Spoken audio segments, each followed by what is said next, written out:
You're listening to Tonebenders, the Sound Designers Podcast. Let's do this.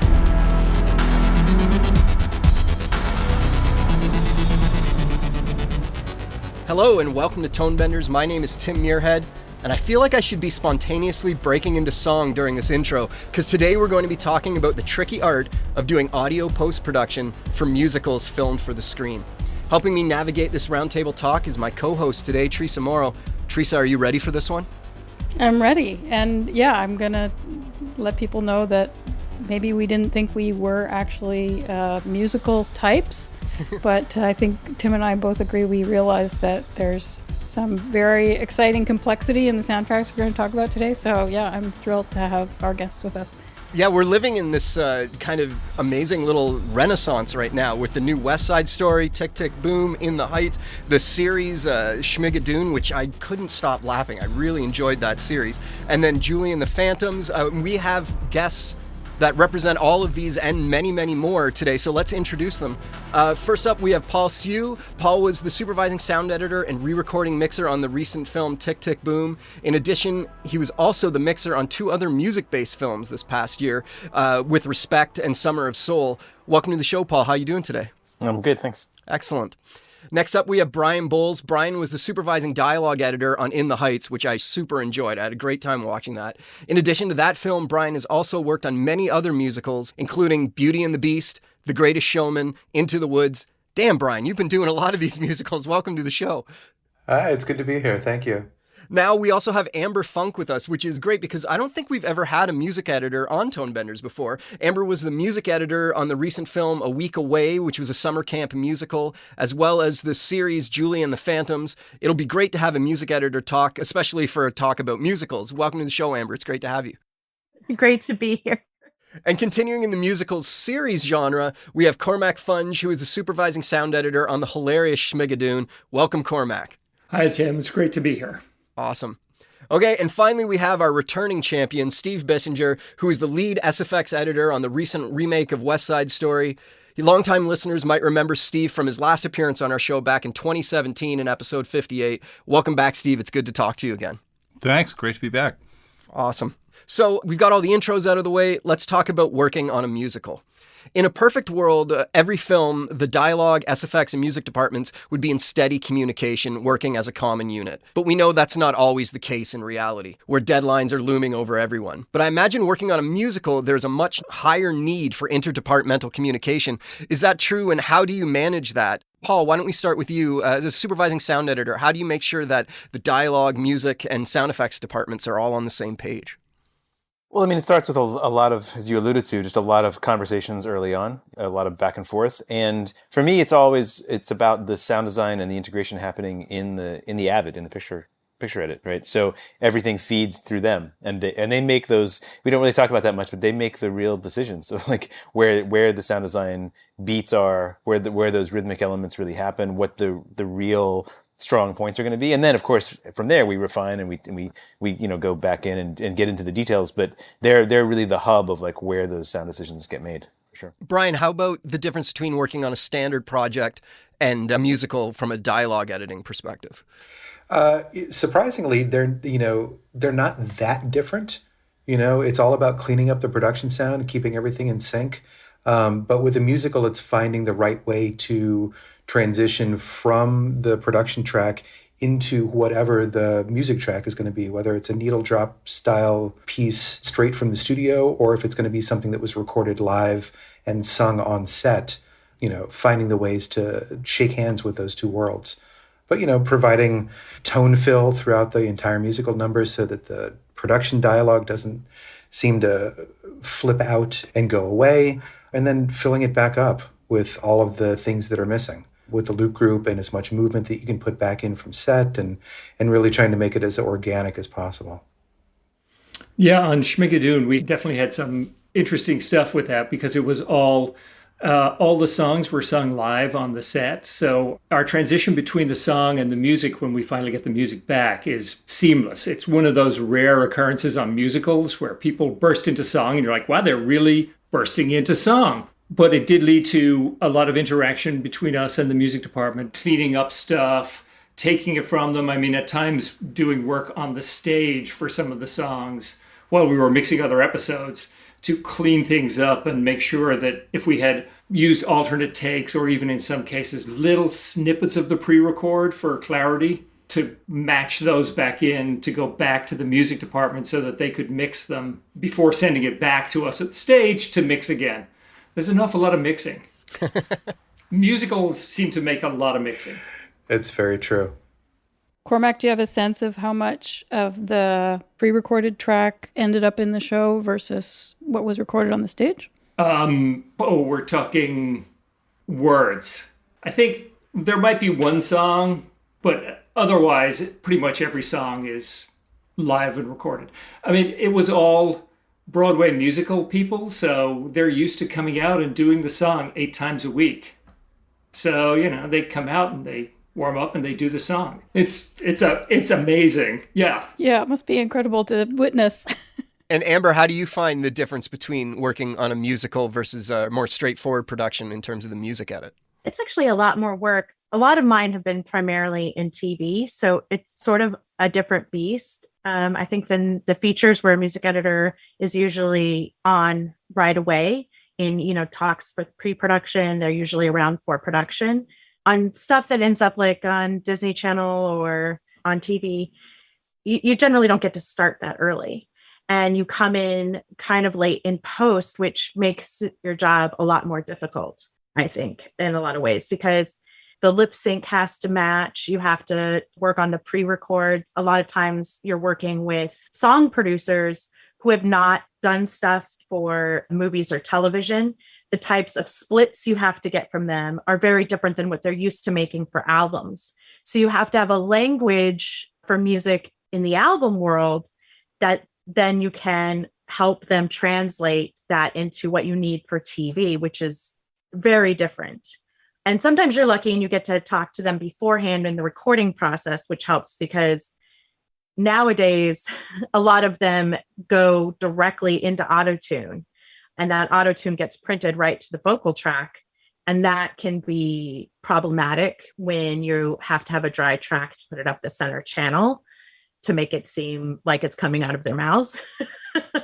So I think a lot of times that's not properly addressed. But in terms of like having to deal with the different song producers and getting the different splits, and then often you're having to cut the songs up to fit in scenes that they've done in between verses or whatever. And sometimes picture editors, as much as, we all love them, sometimes they do not put in proper bars of music. And so now you have to make it sound musical in between those places, which can sometimes be a challenge. So yeah, I mean, it's a lot more work. It's a lot more managing of files. It's a lot more work. And on my end, at least in TV, and I know in features, a lot of times they get the chance to sort of re-record to the picture to get better lip sync. But in TV land, I am cutting the lip sync. What we have is what we have, So the two things can be very different, but on either side, feature and TV, it's a lot more work than just your standard feature or television show.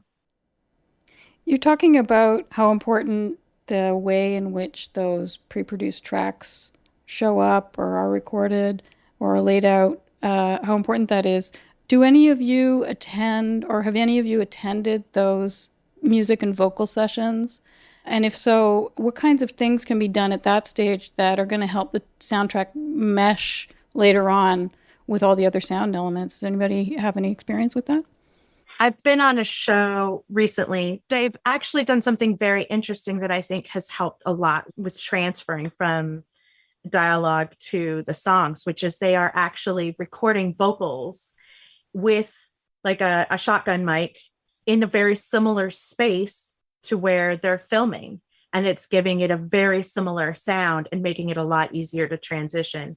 That is the thing I found the most helpful, actually. Yeah, and that's definitely a part of it. And it's funny because, Amber was describing the intensity of the TV world where it's, everything just has to happen really quickly. There's not a lot of people. And in a way on features, sometimes we go off the deep end in the other direction where, like Todd Maitland recorded Tick, Tick, Boom. He does an amazing job.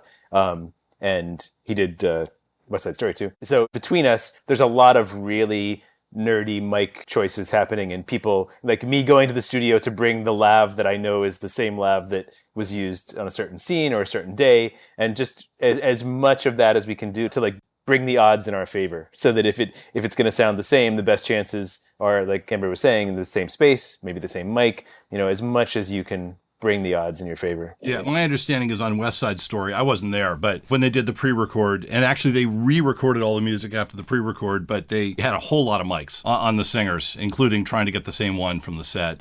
I think most of it was pre-record, but there was definitely some songs that were sung live on the set. Exactly. And a lot of mics is really, it's like, mixers have a tendency to be a little bit, shall we say, on the know-it-all side, right? But it really comes down to, it's just luck a lot of times. So you have enough mics, that of the 4 or 5 options, one's going to work. I always think it's like fishing. You just have to cast out a lot of lines, and as long as one of them works well, then you're good.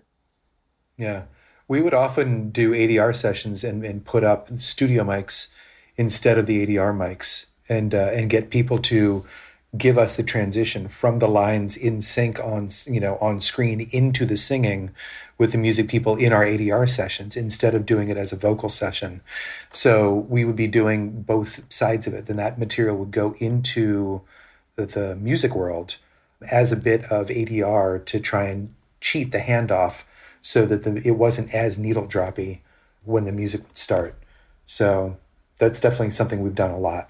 Yeah, that really helps. And I also find that if you have a dry track, if you are using the pre-record and you're not using a production track or one that has been recorded in a similar space, if you take the verb away at the beginning and slowly introduce it in the first verse to maybe get it up to the first chorus, that also can help a lot in those transitions. I feel like the verb is sort of the tricky aspect of that transition. That's what you always hear in the old movies, is like the way the verb is acting on the vocal is like the signal that everything is flipped over to that other world. And what you guys are all doing so well is smoothing that line out. So it just seems like verb is like just so crucial.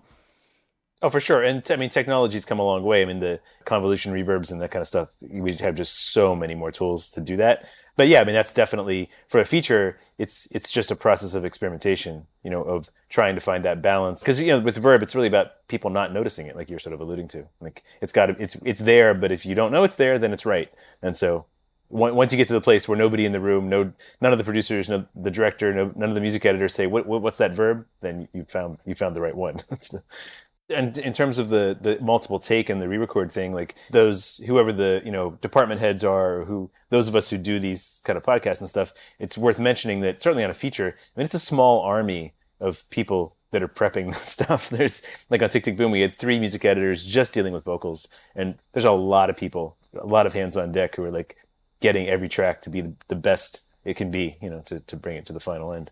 So with musicals, there's a weird thing that goes on in the brain of someone watching it, because we all know that people don't burst into song in real life. But at the same time, in a musical, emotions are conveyed in a more effective way than sometimes regular dialogue can do.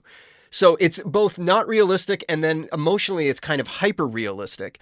And I'm wondering how we can go about building that with sound. Steve, we haven't really talked to you much yet about the sound effects. And also, Paul, I read somewhere that Lin-Manuel Miranda doesn't like Foley.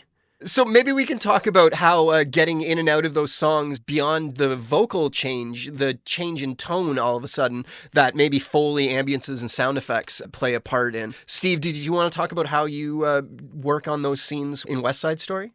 Well, it's interesting, and I think this was a way that West Side Story might have been a little bit different than some of these other shows. The sound, it never goes away. We're always in the real world, or our fake real world. So it was really kind of a pretty fully realized sound effects job throughout. And the main difference, I would say, is when we got into music areas, and actually I would say even in non-music areas, but in the music areas in particular, I really was trying to work the sound effects in a way that where I thought that Leonard Bernstein might be proud of having it as a percussion part of the music, to the degree that was possible. I don't know if I succeeded in that, but I tried. So that, for me, that was the main difference. And of course, you have to be cognizant of anything tonal, when you're working against music. But in terms of transitioning, it wasn't as much of a deal. because we were already there and that world continued under the music. Paul? Yeah, I mean, Foley's an interesting thing because, I mean, Tim, to your point about Lynn and him, well, he calls it Big Foley. He's like, which, by the way, Big Foley could be a cup down on a table, but nonetheless, his idea of what bad Foley is what we do on movies all the time, right? We're creating an artificial world, and it's all taste, like how loud it should be. You're always trying to ride that line of like, well, some directors love all kinds of very forward sound effects, big punches, all that stuff to them is just very natural because that's their taste and their aesthetic. And other directors, even the slightest thing. And I think, Lynn's definitely a director like that, where it's like he has to not know it's there. And a lot of times, even though he says he doesn't like Foley, there's Foley in every one of those scenes, and there's lots of it. But he just doesn't want too much, is what he means. So, and that's all to taste. It's only to taste. Yeah. Well, that's the thing that takes you out, especially in a musical, when you've kind of gone into a musical number and then you hear like slap, slap, slap, slap. Like, that's why am I hearing that person's feet? I don't want to pay attention to that right now. I'm in the musical moment. Like, that is like a key thing, is like getting that level, right? But can't get rid of it. Or you can. Cormac? In Schmigadoon, we started from the point of Cinco telling us that at the start, he wanted it to be MGM musical style so that it would be nothing but music. Of course, that the minute you start to see it, you're like, we're going to do some Foley for these things. Now, unlike West Side Story, where I could tell that was fully filled the whole way through, everything was going. We very definitely did go into this other world, but some of those, because the people are supposed to be singing right in front of you, you have to have some of those things, the dress movements, but not like an overwhelming amount of it. And it's always, as Paul was saying, it's that taste line, like, where do you get it, where you feel it, so that you believe the existence, but don't intrude where you think, what is that sound? When I was watching that and some of the other ones, I wondered, it wasn't, like you say, there wasn't sound going throughout. And I wondered how the decisions were made about like what, because there'd be just like a certain sound to be placed at a certain time, and then there'd be other things that were just very prominent that were not, it seemed like. Yeah. I don't know that there's really any answer to that other than it's from the moment and, with the mix and a reaction of a producer, a director going, no, I don't want to hear that. It's true. I mean, taste, and what's in and what's out, like loop group is one of those things that from musical number to musical number, like it's either in the background or it's not. In the Heights, we did 6 or 7 days of recording for loop group to fill up all of those streets with enough people to actually be people. But on Greatest Showman, there was almost no loop group in the background of any of the songs at all. They wanted it to become a musical number. And so some backgrounds and some Foley would continue, but the people would just completely disappear. And then Beauty and the Beast was a mix, depending on what scene you were in. But as a Disney big musical number, everybody knows those songs. They don't want it to be muddied up with other voices or other things in the background. So even getting Foley in on those songs was very difficult. So like each movie has its own flavor. And then within that, each song has its own flavor. So sometimes they're huge spectacles and sometimes they're really intimate with nothing else really going on. There's also, this is a little technical, but there's also sort of like a dithering noise floor thing too about Foley, which is in a way that more is less. So like on Tick, Tick, Boom, Todd recorded every song. He would have the actors do the scene miming so I had live Foley of just them actually in the scene. And it's quite noisy. And that actually creates this bed of noise that then lets you actually put more Foley in, and then you somehow you fly under the radar. It's like your ear has become attuned to this sort of low level noise that is very messy and just all over the place. And then that can allow you to sort of like add a little more of discrete effects and Foley and stuff into it. It makes a massive difference because then any director who's more into a grounded sound, they respond to that, and then now you have a baseline from which you can start adding things. Afterwards, I went back to work on the Foley and some of the dance numbers, and I was I was cutting it all to picture and making the sync right and everything, and it was not feeling right. And I realized, or I think somebody else told me this. They said, dancers move their feet to get their body in the right rhythmic position at the right time, and their feet are not necessarily hitting rhythmically. And so I recut one of the scenes, like chopped it to hell and turned it into like really super rhythmic. thing that made sense with the music. But, it was something I hadn't thought about before. That's actually my biggest thing is like, I love Foley and sound effects in music as long as it's, working and everybody is happy with it. My biggest problem usually is with dancers' feet, because when you cut the Foley to match what their feet are doing, it's not rhythmic, like you're saying. And then that to me is the one thing that really detracts from the music. So when you make it rhythmic, it feels like it adds to the music and adds to the excitement and makes it feel more alive. And that is one of my biggest things when I'm watching musical numbers and listening to them, is like, how have you done the dancer's feet? Yep. Yeah, because everything has to serve the music in those moments. Like effects is music, dialogue is music. Everybody's music at that moment, right? Well, exactly, and ironically, it actually speaks to like the jobs that people like Steve and Foley editors do, which is there's an inherent musicality to good sound effects, sound design, even if it's not a musical, and then that's it's essential. It's like like a good Foley pass is three things: you do it to match production, then you do it to be correct, and then you go back a third time and you just sort of make it all fit so that it's sort of atonally musical. If I guess is what I would describe it as, Yeah. Yeah. Foley editors always aim for sync with what's on screen. And that's not for a musical. That is just doesn't ever work. I always I have to take it and make it be right with the music. So how far can you go with that? Like, are we talking a couple frames, or are you going 5 frames? How far can you go with it? Well, I don't think I ever went 5 frames. That would be pretty out of sync. But, I'd look for a logical musical place that was maybe within 2 frames, say, whether it was a quarter note or an eighth note or even down to a 64th note. One of the things that really was a challenge for me is they did a pre-record, and then they went back and re-recorded all the music with Gustav Dudamel. That was at the very end, of course. We're already mixing at that point, right? And I was getting super tweaky with the sync, like down to quarter frames and stuff. Really, that was not even about sync so much as it was more about just like, I wanted it to swing. I wanted it to feel like just grooving, And, sometimes you have to get that specific to do it. And so then we got the music redone, which was done, exactly in time to the original. But nothing's that exact. There's going to be a little bit of slip in there. And so I went back. Actually, Gary was mixing away, and he had me going through the pre-dubs. So everything was already mixed together at that point. It made it a little more challenging. But, he's like, just go through and see where you can kind of like move things a little bit to make them just a little bit more musical. And that turned into a big project for me. Can we talk about tempo? I was wondering if working on like a pop genre or hip hop, where the tempo is really tight and possibly fast, whether that presents more of a challenge or if it gives you any opportunities as opposed to an orchestral thing. Amber? Yeah, I think it depends. On most pop songs, like I find you get a little more leeway, but on hip hop stuff, it's so syncopated that moving stuff, even like a quarter of a frame, sometimes can feel like it's out of the pocket of the music. So it's really a lot of trial and error with that. As a general rule, I would say anything more than 2 frames, you're going to feel it out of the pocket of the music for sure.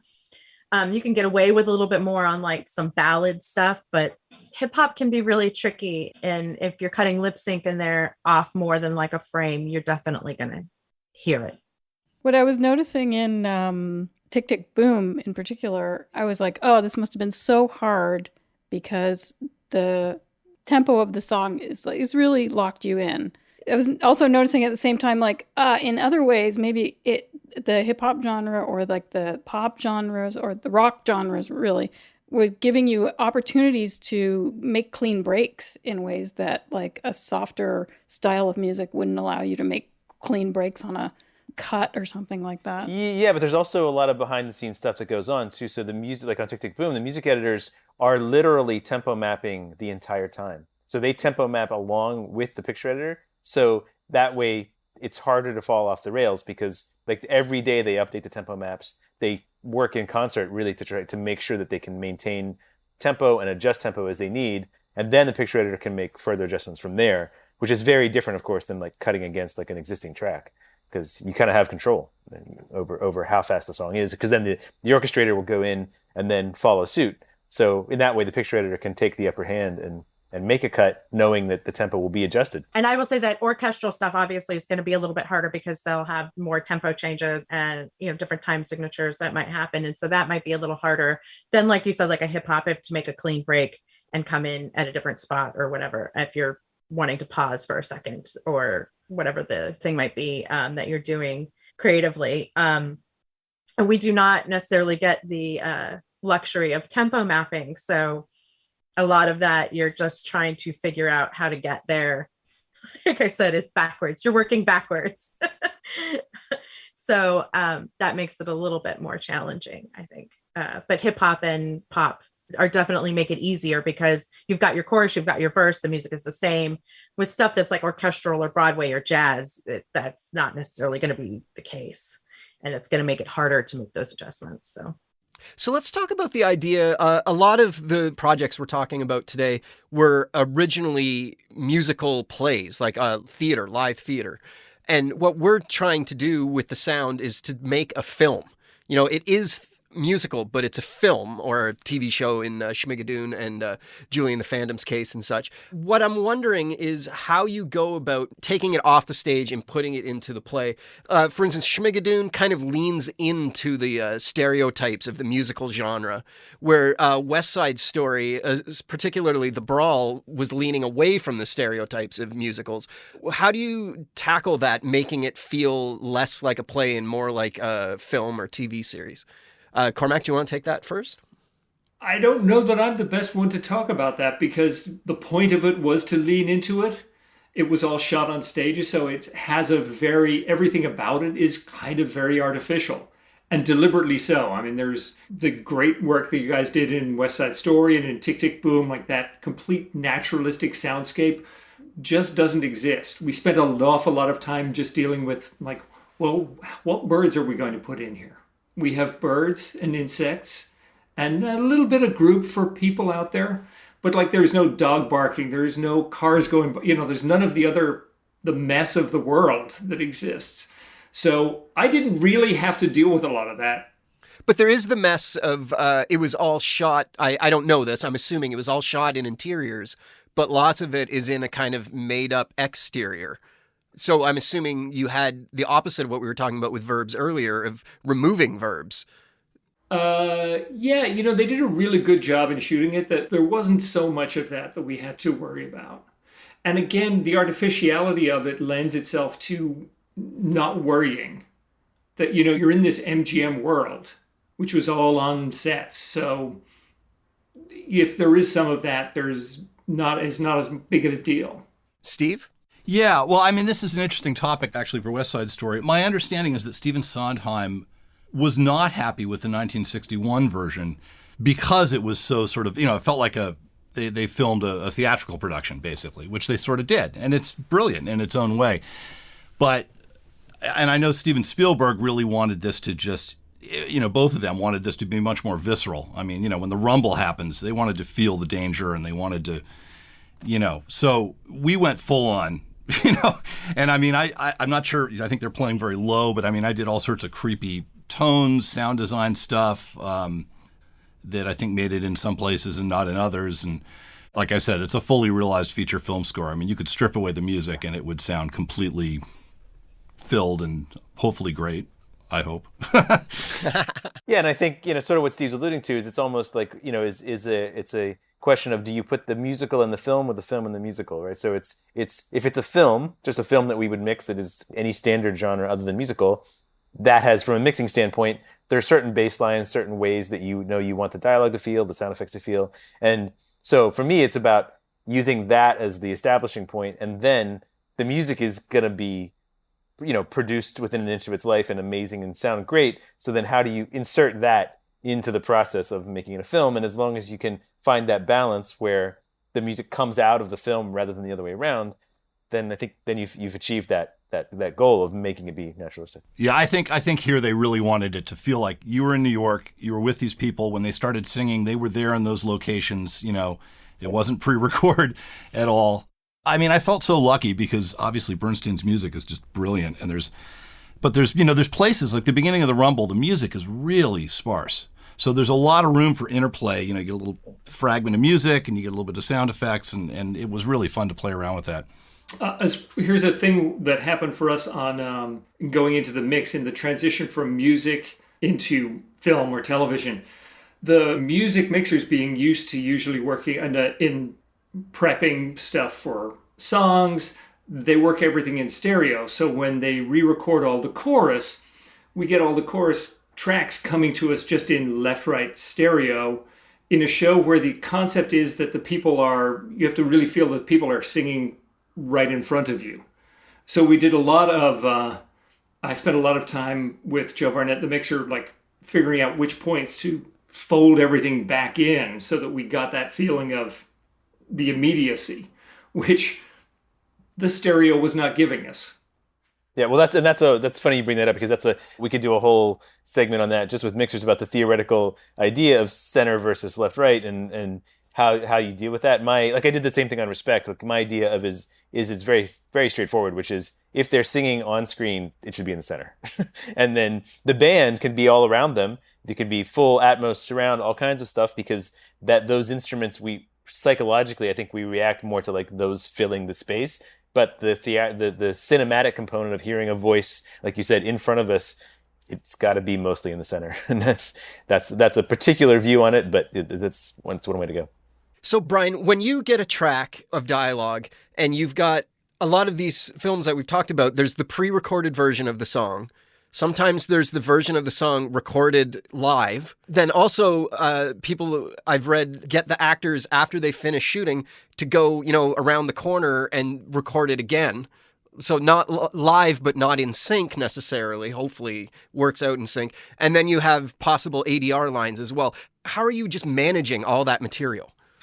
I mean, sessions get really big, and there's a lot of like region groups. With a lot of labels and a lot of, markers and things to try and keep track of things. But I'm working with the picture department and I'm working with the music department to juggle all of these elements.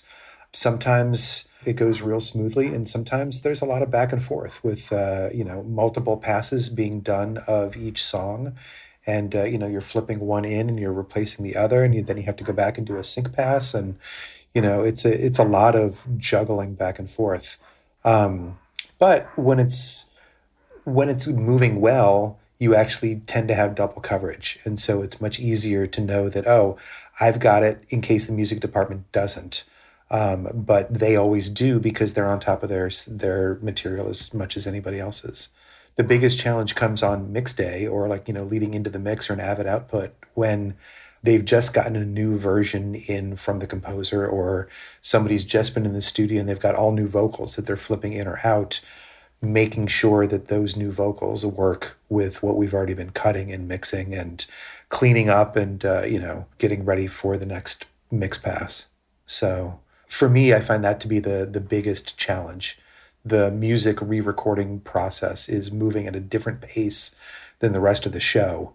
And, they've got actors that I may need for ADR that I can't get for ADR because they're booked for 2 or 3 days in the studio just doing vocals.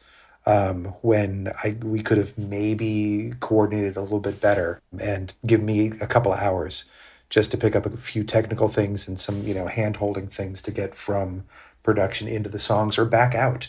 Or just a breathing pass is sometimes all you need to soften those edges.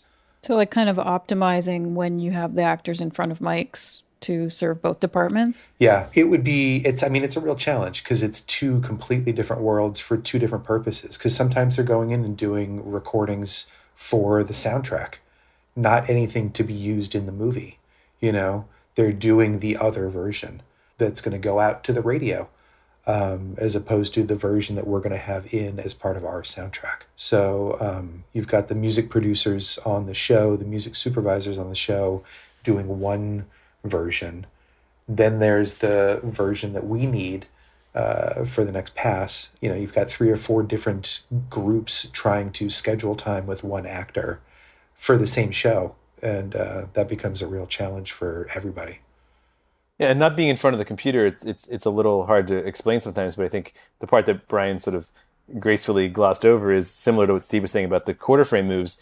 All those hundreds of tracks, a lot of times what we're talking about is syllable replacement or consonant replacement. So it's like you have a playback track and then you've got literally a syllable or a half a syllable taken from a re-record, and that's what makes it play. And there's a lot of those really tiny little slices in there. Yeah, it's true. So, Paul, when you get the tracks to go into the mix theater, how do you want them delivered to you, these various types of pickups and stuff like that? Well, it's funny because I have an old school mixer joke, which is all mixers basically always say one of two things: either "Oh, that's great, you did it," or "Why didn't you let me do it?" Like that whole how much to prepare it is always the question. So it's always the simpler the better for me. For the editors to make a choice, have the thing that they think represents the scene the best, because especially with modern technology, there's so many. It's so easy to go back and make some changes if the director doesn't like it, or if it's not working in the mix, we can adjust it. I love nothing more than a solid choice. Like here's the comp track. This is what I think works. And if we in the room agree that maybe there might be a better thing, then we find it from there. But it's very comforting for sound editors to deliver like the thing that they think works, and then you trust, and then we can all agree to make changes. But nothing worse than a bunch of choices that is like muted regions and there's this other thing, and it's a distraction, frankly. So I got a question for everybody. What is your favorite sound that you had to lose because the music took precedent? Oh, I can tell you one. This is a good one. When I first started out, I was probably like 28, and I got given a huge sound design sequence in a film called Blown Away. And are you talking about in these movies that we worked on, or are you talking about in general? I mean, I'll talk about any movie. Everybody likes a good story. I was thinking specifically in musicals, because we all bring everything fully fleshed out, and then the music plays and it drowns out half of the best moments that we brought to it creatively, because it's at that point music lives. Well, this is not a musical. I'm happy to listen to your story. No, It's a fantastic movie. I was so excited. I was young. It was a huge sound design sequence. I did the whole thing. I was like ready to see it go up on the stage, and they had bought a U2 song for a lot of money, and the producer said, "What's all that noise?" And they just turned down the master on everything I did. And that was the end of that. That was a lesson learned. I could actually have one, which I know you probably wouldn't expect from a music editor, but High School Musical, the original, there was this whole basketball sequence that was supposed to then devolve into the song. And there was all this fabulous Foley for it. And it all just got trashed. And it was one of my favorite, like it just the way they built, the way that it was built to get into that music, and with the sneakers and the basketball and all this stuff. I know it's a cheesy movie, but like the way it was done really well. And then the studio was like, nope, we just want the music, and trashed all of it. Yeah. I have an example from West Side Story that in the Rumble, I did like a full-on like sound design through the whole scene with cool, weird tones and all that sort of stuff. And I think some of it played, but that was an example. Like that, I thought it played really well. And, I think it was probably distracting from the music, which is pretty awesome. Sure. And so, they either they played it really, really low, or they lost a lot of it. But, that's just the way it goes. That's the job. Yeah, it is the job. Yeah. So then let's go out with a question Brian brought up earlier about breathing. Breathing is a thing when people are singing. They're breathing huge. They got to suck in the air to get those big notes out. How do you decide? I guess, Paul, you can jump in on this too, and Cormac, everybody. How do you decide where the line is on how much breathing you want to hear from the actors? I think it's the same theme that we talked about reverbs and Foley, which maybe is a little easy, but I think is really based in truth, which is it's all taste. You do it so that it feels right to you, and then you play it for the director. And if the director doesn't respond correctly, you did it wrong. And you go back and it's really about figuring. That's the part of the job that people don't talk a lot about that I really enjoy, which is it's mixing is a certain and sound design and music editing. It's sort of there's a real mind reading part of it where you have to really mind meld with the director. You have to start thinking like they think, and only when you get to the place where they are feeling what you're feeling have you done your job. So. There's a cool moment in Tick Tick Boom around breathing where like it's obviously a production track because it's kind of over the top, and they finish singing and they've been jumping around and dancing off the walls, And then the song ends and they're both just like, it's like, those breaths are right. They're so great. It was just such a funny moment because like the whole production track was sort of fantastical. But when it lands back in reality, they're really reacting as though they were dancing around. And it's just like, just a neat little moment. I love that spot. I think sometimes on ours, we would cut the breaths and just volume graph them down so that they replicate, like great singers have great microphone control. So that you don't, when you're hearing them live, you don't hear that because they move the microphone back and forth away. They'll move it away for the big notes so that they don't overload it. And so they do that instinctively. So we would sort of drop a lot of the breaths down, but not lose them, because then it feels like weird. You see somebody breathing and not hearing it, but treating it like it was part of a microphone movement rather than clearly we're getting lav and boom mics that are not doing that. I've had to cut out a lot of breaths because they're just not doing it. They've either cut it from the picture or maybe the actor wasn't doing it right the same way, or even sometimes the other way around. You see them breathing and now you have to go find one of those breaths you cut out earlier and stick it in there because you don't have one. They're not breathing in the same place that they were when they, were in the studio. So that's always interesting to me. And I don't think that gets really paid attention to a lot until you get to the mix stage.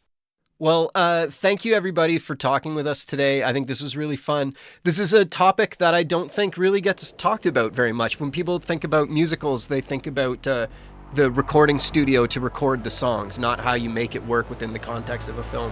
So I really appreciate all of your expertise and knowledge sharing today because I found it really fascinating. So thank you very much.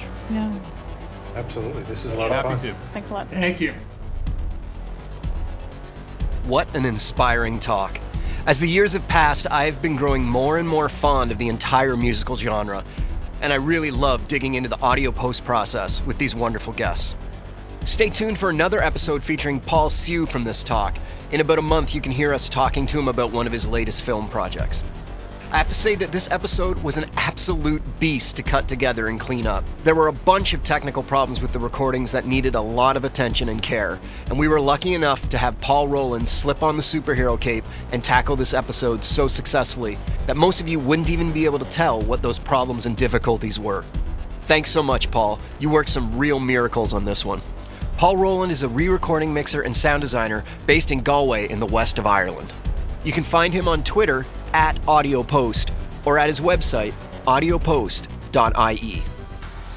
As a token of our appreciation of Paul, he will be getting a copy of the amazing sound library Sonic Springs from its creator, Katrina Amsler.